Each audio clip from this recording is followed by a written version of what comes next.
অমানবিকতা পরিবেশনায় নতুন দিশা, রচনা ও নির্দেশনা রঘু চ্যাটার্জি, অভিনয় সংযুক্তা চ্যাটার্জি, রঘু চ্যাটার্জি ও রূপম চ্যাটার্জি। নাটক অমানবিকতা। আমাকে তোমরা মেরো না, আমাকে তোমরা মারো না, আমাকে বাঁচতে দাও, আমাকে বাঁচতে দাও না।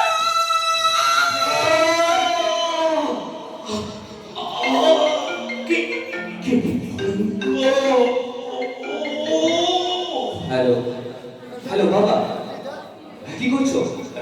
তুমি কি এখনো ঘুম থেকে ওঠোনি বাবা? আচ্ছা বেশ বেশ, শোনো না, আজকে আবার ফেরা হচ্ছে না বুঝলে, কালকে বাড়ি ফিরবো।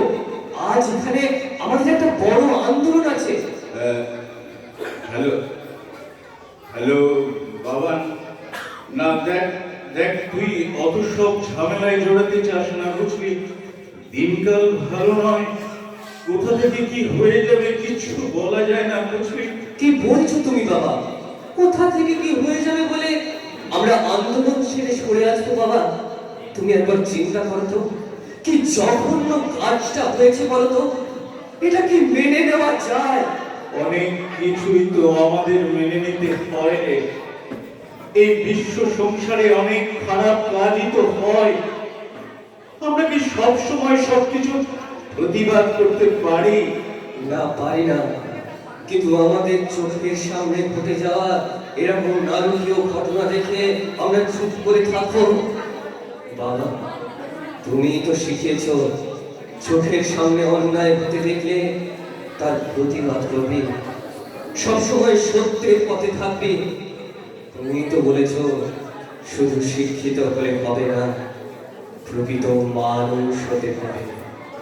তা মানুষ হয়ে এরকম একটা অন্যায় মুখ বুঝে মেনে নেবো বাবা?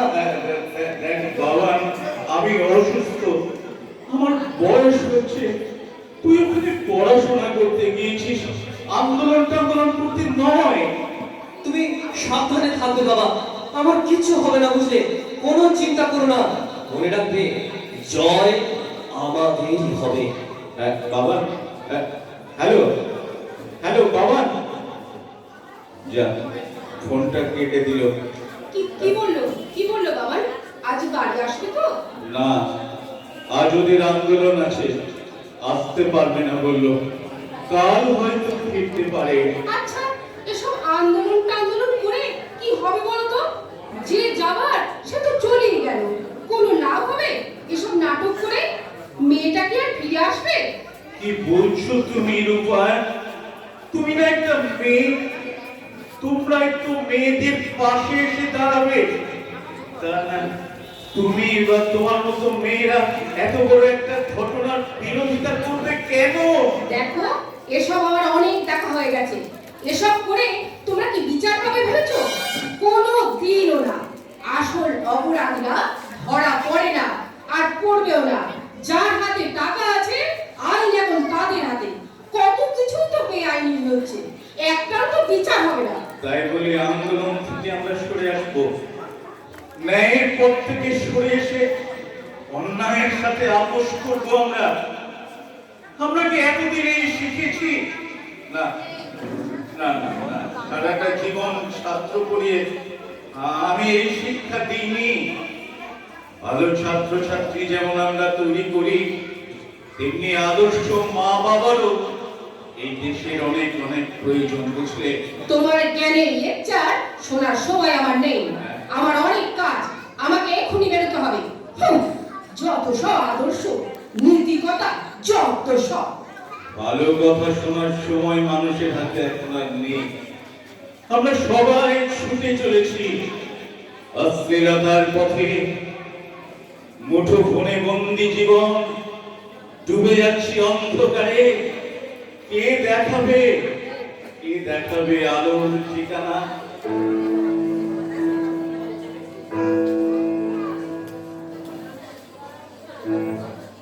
আমাদের দেহ ক্ষত বিক্ষত, আমাদের যাত্রা অনন্তকালের। বিপ্লব মানে জীবন, বিপ্লব মানে জীবনের জন্য আমরণ লড়াই। কি হলো, এখনো লিখে যাচ্ছ? তাছাড়া কি করবো বলো? তোমার কি সংসারে মন আছে? সারাদিন তো শুধু পার্টি আর পার্টি। বলি তা কি করবো? তোমার মতো শুধু সারাদিন লেখা আর লেখা। দেখো, তোমার মতো আমি শুধু টোটো করে ঘুরে বেড়াই না, বুঝলে? কি আমি শুধু টোটো করে ঘুরে বেড়াই? বেশ, তুমি থাকো তোমার সংসার নিয়ে। আমি এই সংসার থেকে পদত্যাগ করলাম। তার মানে? তার মানে সকালে পদত্যাগ, রাত্রে প্রত্যাহার, এটাই তো চলছে এখন। এ তো আর নতুন কিছু নয়। বেশ করব, বেশ করব, বলি 1000 বার করব। আমার সংসার আমি যা খুশি করব। বলি তাতে কার কি হয় শুনি? বলি এটা কি একটা সংসার? মা, বাবা, কি করছো বলো? এই আমি চলে এসেছি গো। আর তোমরা ঝগড়া করো না। বলি আমাকে তো তোরা শুধু ঝগড়া করাই দেখিস। না মা, তা নয়। আজ একটা বিশেষ দিন বলে এই তাড়াতাড়ি ছুটি নিয়ে চলে এসেছি, বুঝলে? কাল তোদের আন্দোলন কেমন হলো রে? কেন দেখনি বাবা, কত লোক আমাদের সঙ্গে সামিল হয়েছিল বলতো? কিন্তু মনে রাখিস, লড়াইটা বিত্তবান আর রাষ্ট্র শক্তির বিরুদ্ধে খুব কঠিন লড়াই। জানি বাবা, আমার কাছে আমাদের নিজেদের বাড়ি থেকেই শুরু করতে হবে লড়াই। হ্যাঁ, আমাদের তো লড়াইটা ছাড়লে চলবে না বাবা। এই জঘন্য সিস্টেমের বিরুদ্ধেই তো আমাদের লড়াই। পুরো সমাজ ব্যবস্থার পরিবর্তন আনতে হবে। অন্ধকার থেকে মানুষকে দেখাতে হবে আলোর ঠিকানা। বেশ বেশ, তুমি তাড়াতাড়ি স্নান সেরে না, বুঝলে? আজ আমার মন একেবারেই ভালো নেই। আজ আমার মায়ের মৃত্যু দিন। তোর কথাগুলো শুনে আমার মায়ের কথা খুব মনে পড়ছে, জানিস মা? তোমার সেই সময় আমরা তোমার পাশে থাকতে পারিনি।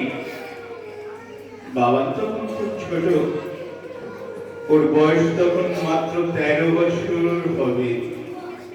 আমাকে তখনও জিজ্ঞাসা করেছিল, বাবা, আমাদের এতগুলো বাড়ি ছেড়ে আমার অসুস্থ ঠাকুমা কেন অন্য জায়গায় চলে যাবে বাবা? না বাবা, আসলে মায়ের জায়গা থেকে থেকে ভীষণ ক্লান্ত হয়ে পড়েছে, বুঝতে? এই মানসিক দিক থেকে অবসাদগ্রস্ত হয়ে পড়েছে। তাই মা কিছুদিনের জন্য আমাদের মানে কি বলবো, তো বোনের বাড়িতে বেড়াতে যাবে আর কি। একটু খাওয়া বদল হবে, শরীরটাও সুস্থ হয়ে যাবে। কিন্তু মা যে বললো আমার এখন অনেক কাজের চাপ, সব সময় বক বক করে আমার কানে মাথাটা খেয়ে নিচ্ছে। এখন ঠাকুমাকে অন্য জায়গায় পাঠিয়ে দিচ্ছি। বাবানের প্রশ্নের আমি কোনো উত্তর সেদিন দিতে পারিনি। আমি সেদিন বাবাকে বলতে পারিনি আমি আমার মাকে যেখানে নিয়ে যাচ্ছি সেটা আমার মাসির বাড়ি নয়। আমি আমার অসুস্থ মাকে পাঠিয়েছিলাম বৃদ্ধাশ্রমে। সময়ের পরিবর্তনের সাথে সাথে আমি বা আমরা কেমন সব পাল্টে যাচ্ছি। ওই মা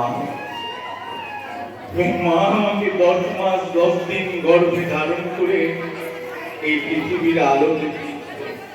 আমার জন্মের পর প্রথম যে শব্দ আমার মুখ দিয়ে উচ্চারিত হয়েছিল এটা মা। যার হাত ধরে আমি প্রথম গুটি গুটি পায়ে চলতে শিখেছি, বর্ণ পরিচয় শিখেছি, বাড়ির সমস্ত কাজ সেরে আমাকে যে মা স্নান করিয়ে খাইয়ে দিয়ে আমার প্রথম স্কুলে পৌঁছে দিয়েছে, আজ আমি জীবনে প্রতিষ্ঠিত হতে পেরেছি, তার সব থেকে বেশি অবদান আমার মায়ের। সেই মা সব দুঃখ কষ্টকে বুকে চেপে সেদিন বাড়ি থেকে বেরিয়ে গাড়িতে যাবার সময় আমাকে বলেছিল, চিন্তা করিস না, আমি আর কোনোদিন আসবো না, তোরা সবাই ভালো থাকিস। সব দোষ আমার গো, সব দোষ আমার। আমি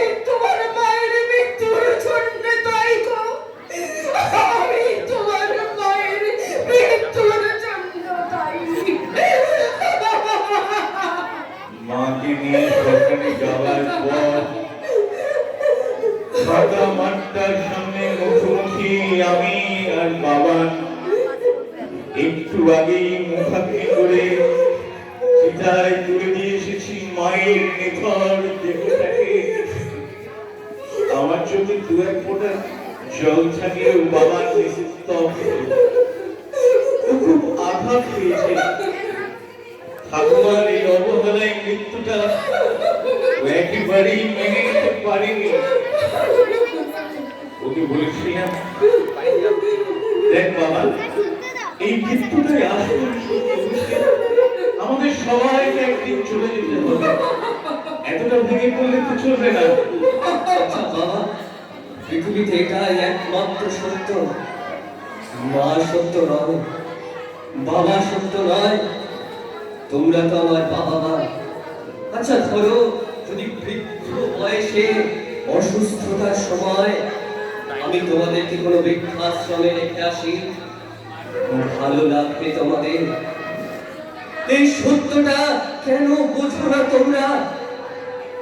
ঠাকুমা তো আমাদের সংসারে কোনো ক্ষতি করেনি বাবা, আমাদের সবাই খুব ভালোবাসতো। আচ্ছা বাবা, তোমরা তো গুরু দীক্ষা নিয়েছো অনেক দিন আগে। তোমাদের গুরু কি শিক্ষা দেয়? মা বাবাকে অবহেলা করতে? তোমরা তো ঈশ্বর বিশ্বাস করো। পৃথিবীর কোন ধর্ম বলে মানুষকে অবজ্ঞা করতে? তোমরা যতই ভক্তি করো বা মানো, আসলে কোন গুরু বা ঈশ্বর মানুষের চরিত্র বা মনের পরিবর্তন করতে পারে না, যতক্ষণ না সে নিজেকে পাল্টাচ্ছে। মনুষ্যত্বের শিক্ষা সব থেকে বড় শিক্ষা। যতই ধর্ম বা গুরু নিয়ে মাতামাতি করো না কেন, এই 5টা বছর ঠাকুমাকে দুঃসহ যন্ত্রণা নিয়ে বৃদ্ধাশ্রমে কাটিয়েছে চিন্তা করো তো। শুধু পরীক্ষায় ভালো রেজাল্ট করে কি হবে বাবা? যদি আমরা ভালো মানুষ হতে না পারি বাবা, যদি আমরা ভালো মানুষ হতে না পারি,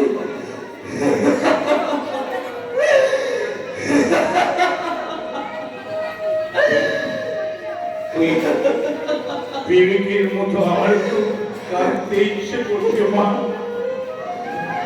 আমি তো অন্যায়ের কোনো প্রতিবাদ আমি করতে পারিনি সেদিন।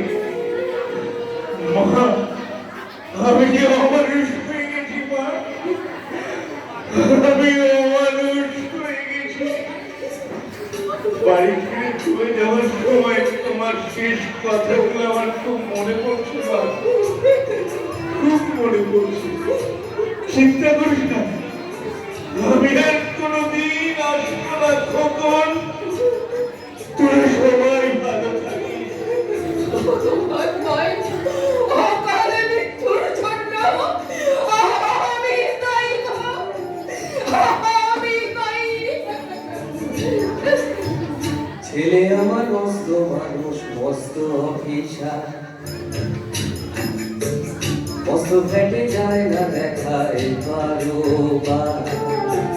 ছেলে আমার মস্ত মানুষ, মস্ত অফিসার, মস্ত ফেটে যায় না দেখায় বারোবার। নানা রকম জিনিস আর আসবাব দামি দামি, সবচেয়ে কম দামি ছিলাম একমাত্র আমি। ছেলে আমার আমার প্রতি অবাধ সংগ্রাম, আমার ঠিকানা বাড়ি বৃদ্ধাশ্রম।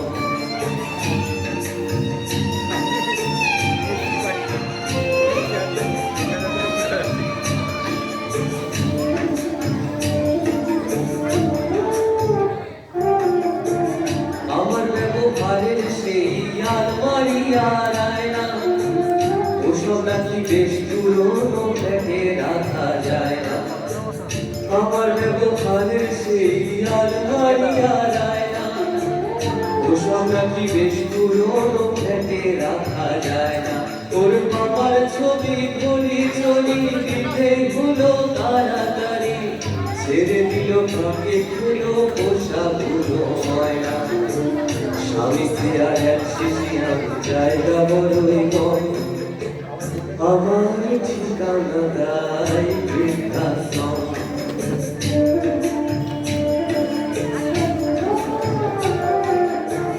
নিজে হাতে ভাত খেতে পারতো না খোকা, বলতাম আমি না থাকলে কি করবি রে খোকা।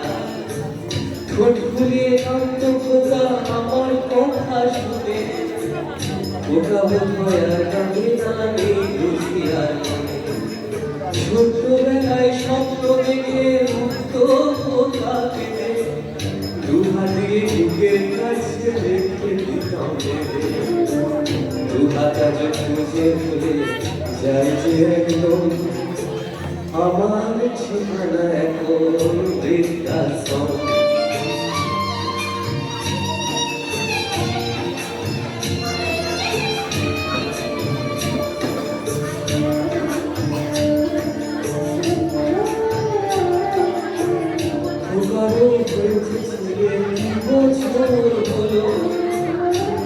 মাত্র বয়স 25, ঠাকুর মুক্ত। 100 বছর বাঁচতে চাই এখন আমার সাথ, 25 বছর পরে খোকার হবে সাথ। আশ্রমের এই ঘরটা ছোট, জায়গা অনেক বেশি, খোকা আমি দুজনে থাকবো পাশাপাশি। সেই দিনটার স্বপ্ন দেখি ভীষণ রকম, মুখোমুখি আমি খোকার বৃদ্ধাশ্রম, মুখোমুখি আমি খোকার বৃদ্ধাশ্রম, মুখোমুখি আমি খোকার বৃদ্ধাশ্রম। নমস্কার, আমাদের নাটক